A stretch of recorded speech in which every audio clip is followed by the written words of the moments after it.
Tala whatameti o Samoa. Nā tōwhia whia tato whangongo o le Aitu ni wholoa.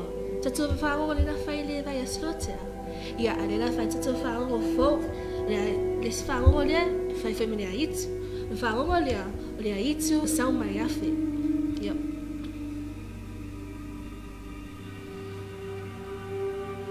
O le tātou whangongo.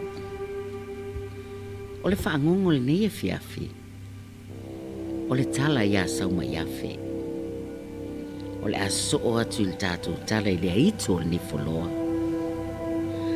O Saumaeafe, o le Aitu tamaitai. O lona nuu o sale i moa. E lua o na Aitu, o le Aitu tangata, ma le Aitu Aitu. Awa o lona tamā, o le tangata lava, a o lona tina, o le Aitu. O le ingoa o lona tamā o Sami.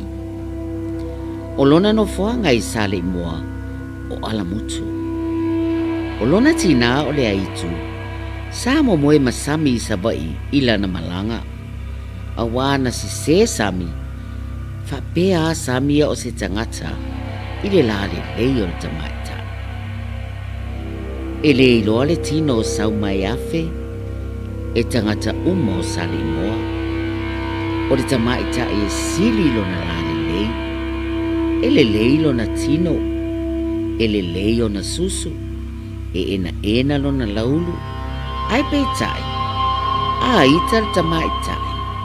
Ona tele ai lea o lona matapua. E mata lo matua. E leanga lona ulu. Ma numi lona pau. O lana amio e fia faitane. I se manaia o whatele ina lava. Lona lale lei. Ua le lei foi ona susu. Ua ena lona laulu. Awhai e manatu Saumaeafe. E le mawhai o na whai e lea li o ia mana ba. O na whasioti e lea e Saumaeafe o lea li. E mana o a Saumaeafe i tane mana naia uma o Samoa. O le mea lea e alu malanga ai o ia inu uma o Samoa. E o a i tutuila. E o lava i whale alupo i savai. O Saumaeafe foi na te whasiotia tau po o isinu. Ai le ino futane i lātou. Awai ita Saumaeafe. Pe a o ia te i lātou manaia. E ilo ele manaia o Saumaeafe. Ia te ia. Awana te whawhangua ia.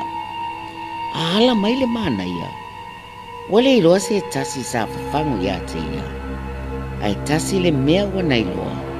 Nā le manongi le suau o le asi. Po le sea. Ua tumu lava le tuni manu o moe ai le manaia. Aulu tino Saumaeafe le manaia. Ona moe ai lea o le manaia. I le ao lava. E tuai lava o nala.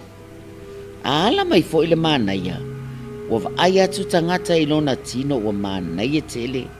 Ma ua mu o na mata. Ma lona tino peise i sa whala. E fefe lava le manaia pe a alu i a te ia Saumaeafe. Awa ai loa e Saumaeafe se whawhine. O alu i ai le manaia. Ona whasioti le Saumaeafe. Lea manaia. O le tala i mea sa whai e tau Saumaeafe. Valu se lau iwa se fulu. O le tamaitai e ana lona laulu. Ma ua wha malu. Ua lava e ia o le tongo. Ua ufi o na susu i le ia e ta ua o le wha apa au pea. Na alu atu o ia i le ala tele i whasito. Ua ofo tangata o whasito. I le tamaitai ua sili lona lale lei. O tau mate e tangata. Pea se tangata mai fea. Ua le iloa se malanga ua sau. Ua atu tamaitai le tui sifo lea ai. O na lawhita ia i lea i le ala ma le isi ali i whasito tai. Whai atu leo lea li i le tamaitai. Se i la o ane i lona whale. Se i tau mawhai se ava.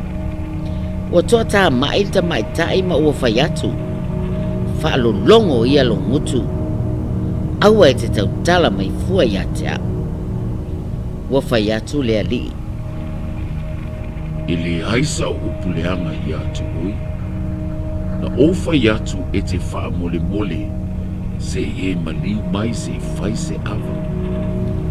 To a tā mai pēr ta mai ta e mwhai atu. So ia e te tautala mai fua i a te a. O na mou ai lea o le ta mai ta e. Ua le to i loa. A winga nā, o le ta mai ta e po le Aitu ta mai ta e. O Saumaeafe. I le i loa lo na tino, i mata e wa ai e tangata. A e sui o na fōlinga, pe i lava na ofa i atuai. O le nei Tala, o loo tusia i le tusi.